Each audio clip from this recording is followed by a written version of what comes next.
Hi everyone, and welcome back to another episode of Life Unfiltered with Jax van Rooyen. So this week I have something a little bit different in store for you. I'm going to just share some of my experience from this past weekend where my daughter and I, little Lily, she's 8, went on our first ever mission trip with our local church. So we ventured to Mozambique to go and share our personal testimony and what we felt for the churches there. And man, oh man, can I have been challenged. I have been transformed, humbled, educated, schooled, all of the above. And so I'm hoping that in this episode I can share some of what has happened and some of the learnings and some of the stuff that I'm still sitting with. I mean, there's so much that I'm still sitting with that I know only over the next couple of days, weeks and months, as I process kind of what happened over the weekend, will start to take root and,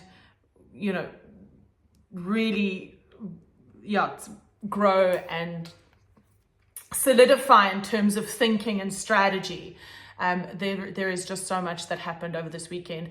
Guys, we left on Saturday morning and we came back on Monday. So it was the blink of an eye, right? The blink of an eye in terms of how our lives, but I am completely transformed. So from leadership to leaning into what we were designed to do, to facing our fears and doing it anyway, to not judging what we think we see, to putting trust in the gap, all of that stuff, all of that stuff is happening and is just clashing against each other right now. So we're gonna try, and I'm gonna try and articulate myself as best as possible, and share with you what I feel is going on, and what the Lord is doing in my heart and what the Lord did this weekend. And hopefully, whether you're saved, not saved, Christian, not Christian, whether you're in business, whether you're not in business, whether you are a homemaker, parent, wherever you are, whatever you're doing, I hope that some of the learnings, some of this stuff encourages you to apply it in whatever context you're in. So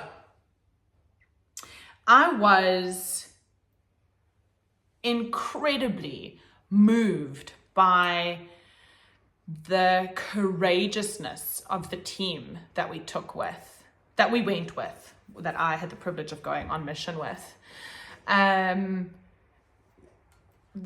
Just, guys, public speaking is not easy.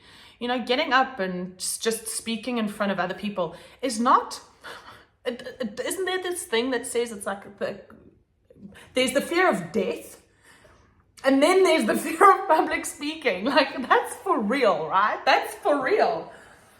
And so for human beings to be so sold out to their calling or their purpose that they are willing to face their fear and do it scared, to say, yes, I acknowledge that I'm afraid of X, Y, Z.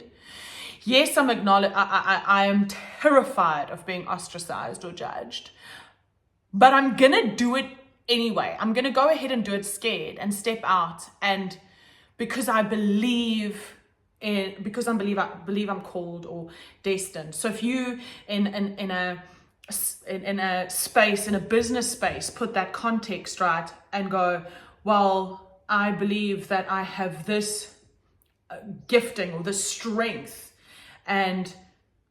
but what about not being good enough? Or what about if I step out, what about being judged or, again, ostracized? If you truly believe that you have a specific calling or a specific purpose, or there is something that you're meant to be doing with your life, and you believe that, with conviction, then my encouragement to you is to do it afraid. We often want to wait for the fear to go away before we do something. I saw people share vulnerably while being afraid of sharing. And I saw lives changed because these people, the people who took the risk, who said, I'm going to do it anyway, I'm going to do it scared, because they were courageous enough to do things scared, they had an impact. They created the space for impact to take place. And so if you remove all of the other stuff, right? Whether you believe or don't believe, we are here to make a greater impact in society. So your gifting isn't for you. Your gifting is through you, right? And when we get that, guys, this is one of the biggest realizations I had. This is one of the biggest realizations I had this weekend, right? When you get that your gifting is not for you, it's through you, you become inconsequential.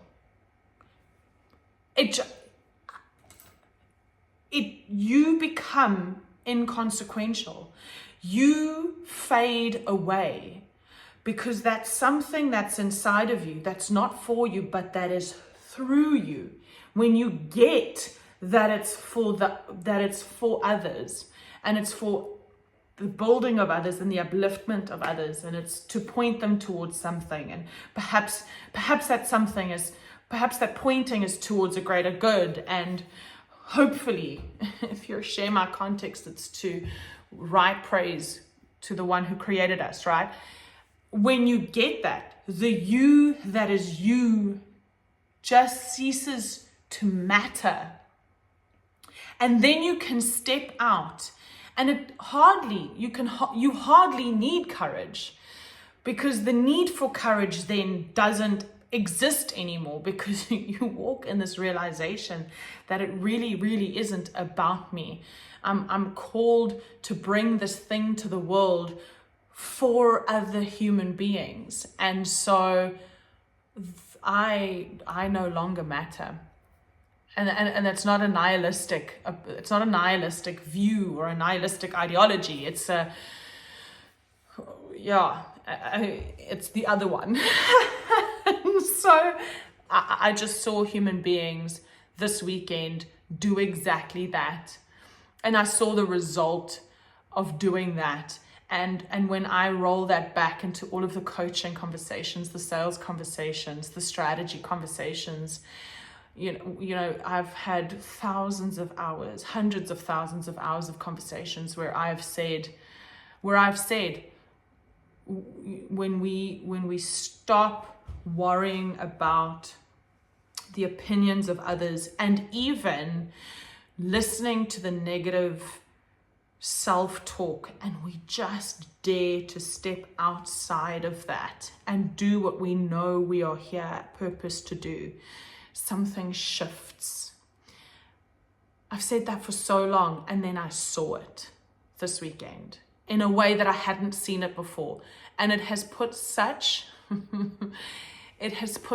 wind in my sails. It has charged my solar powered batteries, as if I have taken my little solar hookahs and put it next to the sun, and I have it's been insane. So lesson number one for me, guys, is just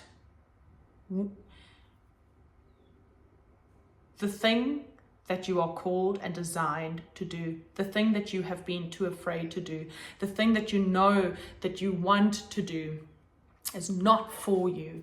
It is through you.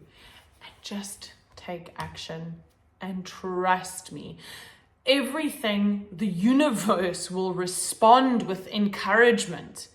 That's what happened, right? I saw The universe responds with encouragement and love.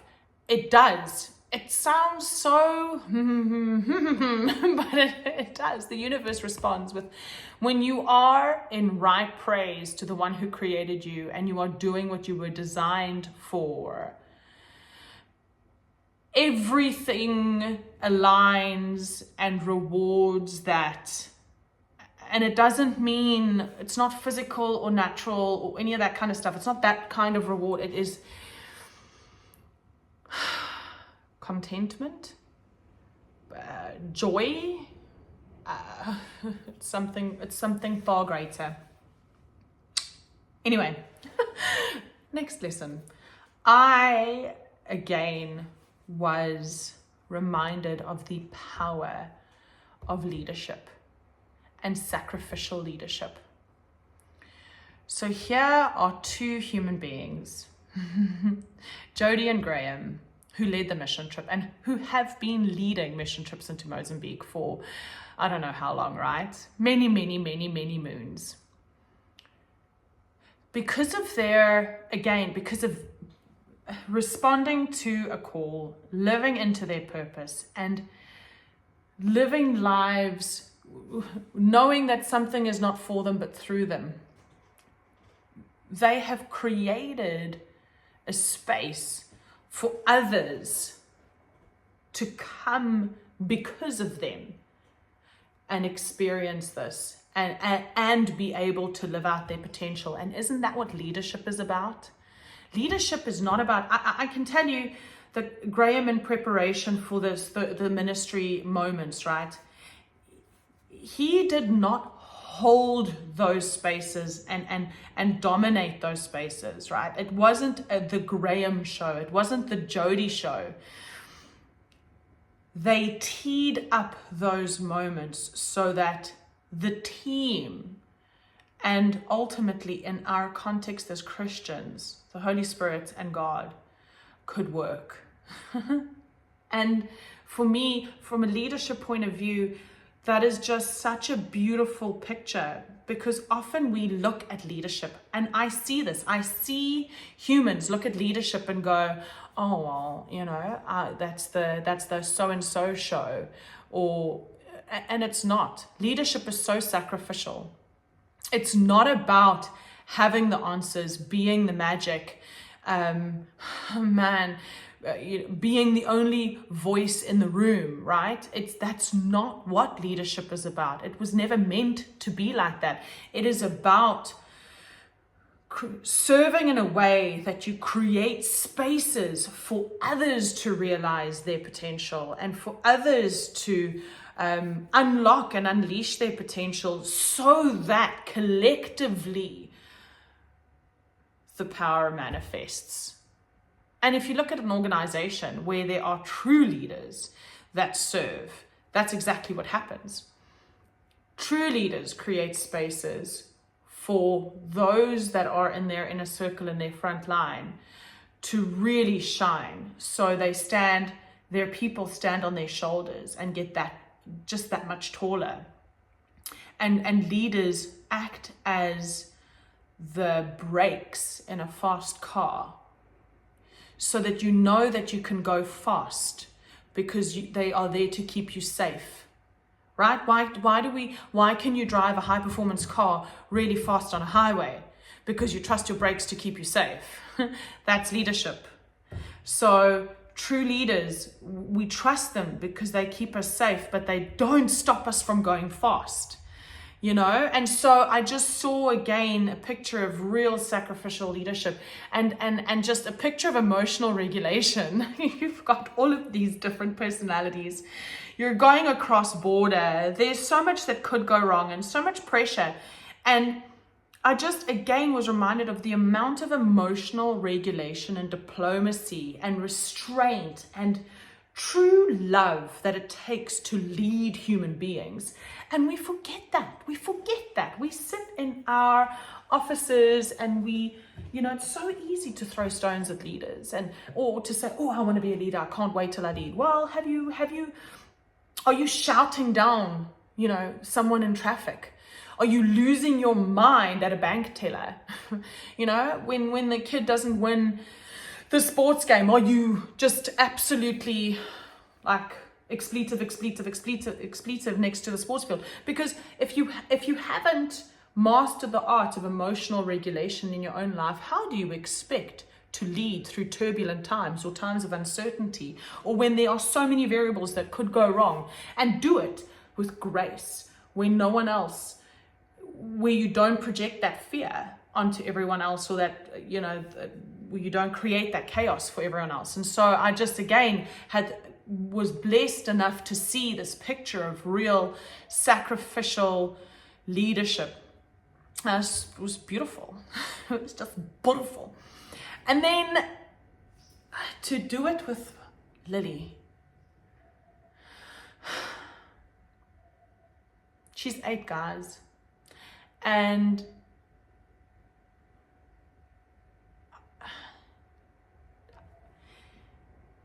for me, I have to just like rein it in so I don't.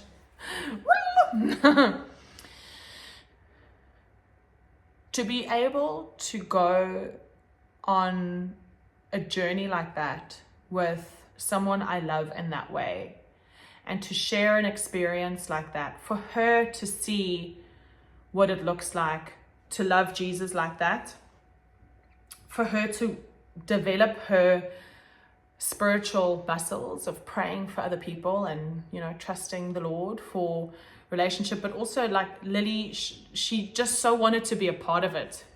She took her little Bible along and read it during our team's kind of together time, and put up her hand to pray for food, and put up her hand to share what she felt the Lord was doing in her little heart, even though as a mom I was going, oh, that's so not relevant right now. And I was so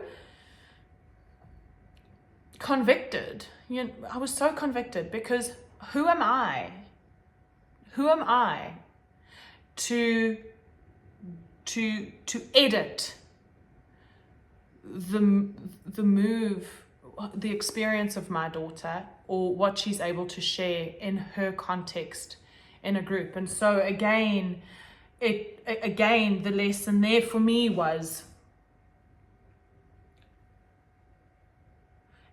just because someone's experience is different from my own, or their interpretation of a situation is not necessarily my interpretation of a situation, or doesn't seem relevant at all to the context of the conversation, does not mean that it doesn't apply, or that it's not God working. Lily put up her hand during team time, and she shared a word. She had just read her Bible, and she shared something. She said she had read something previously, and she had just read it again in the Bible, and she felt that it meant that the Lord was saying that she was actually supposed to be on mission trip, that she was purposed to be there. And that triggered someone else saying what Lily had just said had really resonated with them. And I was going like, but while Lily was sharing it, I thought, wow, that's so off topic. I hope it doesn't disrupt anyone.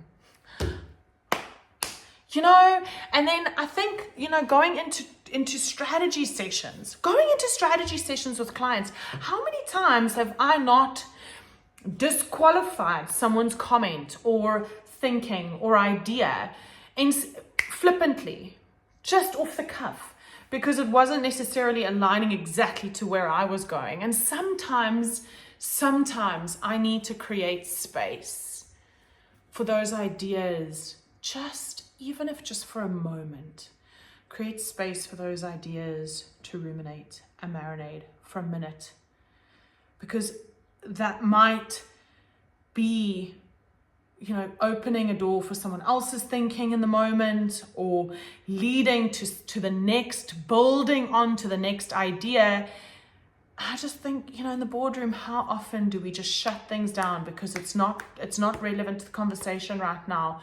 But that one comment could trigger another comment that leads to something extraordinary. And so again, like, my little girl taught me a massive lesson. It's just to check my judgment. Check my judgment. And then I think, just to land this episode, I went on mission. Oh, I'm going to get... I can feel myself getting emotional now. I went on mission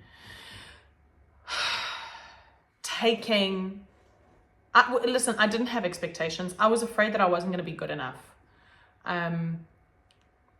One day I'll share my full story with you guys online when I get brave enough.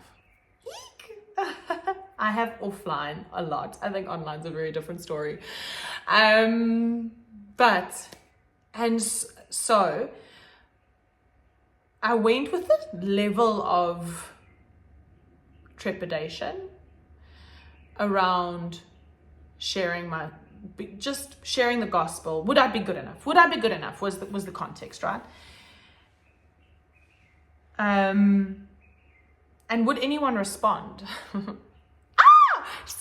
All about me, isn't it? It's so funny. It sounds so silly when I think about it now. And what I found in Mozambique, firstly, they didn't understand. They speak Portuguese, Shangaan, Zulu. They don't speak English. We need a translator to communicate with the churches there. And so often when I was praying, they didn't understand me. So the words that I was saying didn't matter to them. It was that they were getting prayer. And they were so hungry for it, right? They were so hungry for prayer. And guys, just on a side note, when last were you so hungry for something that wasn't material? When last were you so on fire for something in your life that wasn't of it, like this world?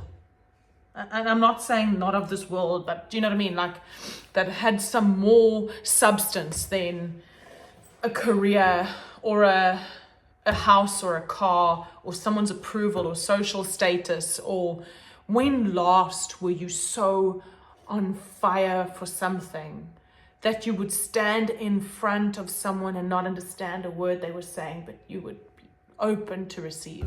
Like, when last were you that on fire?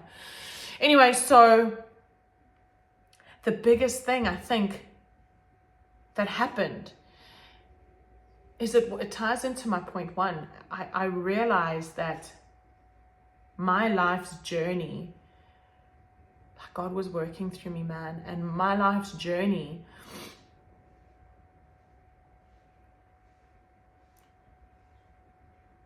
was so that I can stand in front of people and say, if he can use me, and if he can sanctify me, and if he can save me, and if he can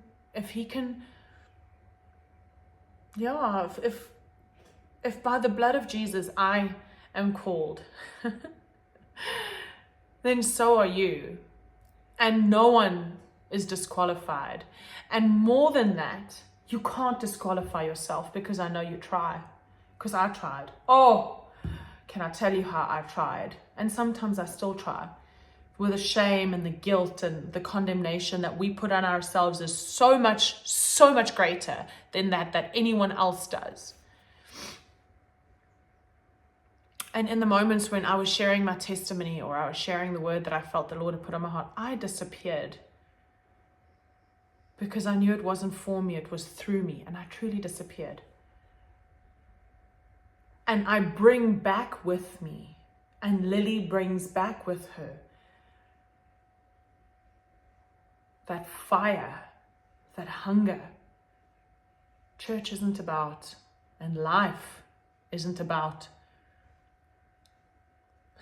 the cappuccinos or how great the sermon was, because our sermons are great at church.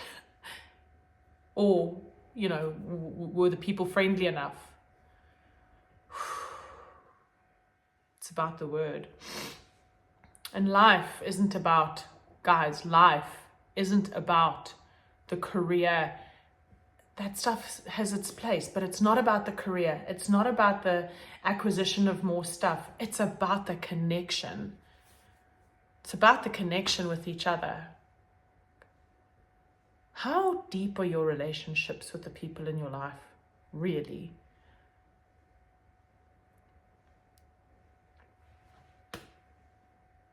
And on that note, I'm going to fall apart if I carry on. I had an incredible time. And if you are a believer, I encourage you to go on mission, even if just one. Plug into your local church, find out who leads missions, and lean in. That's the greatest command, or the greatest commission, right? That's the Great Commission. So, not only will you experience the joy of sharing what God has done in your life, but you will come back changed. Absolutely guaranteed. In more ways than you could imagine. And then if you are not a believer, I hope that some of the lessons that I have learned encourage and inspire you to just think about things differently at work and in life and in your relationship. Think about leadership differently. Think about just living out what you are called to do, what you're built to do, and this, and just risk it for the biscuit, guys, because we only have but one life, and it goes by so quickly, man. This thing that we are doing here is too important. It's too important, man, not to do it on purpose and not to do it consciously. Oh, until next time, bye.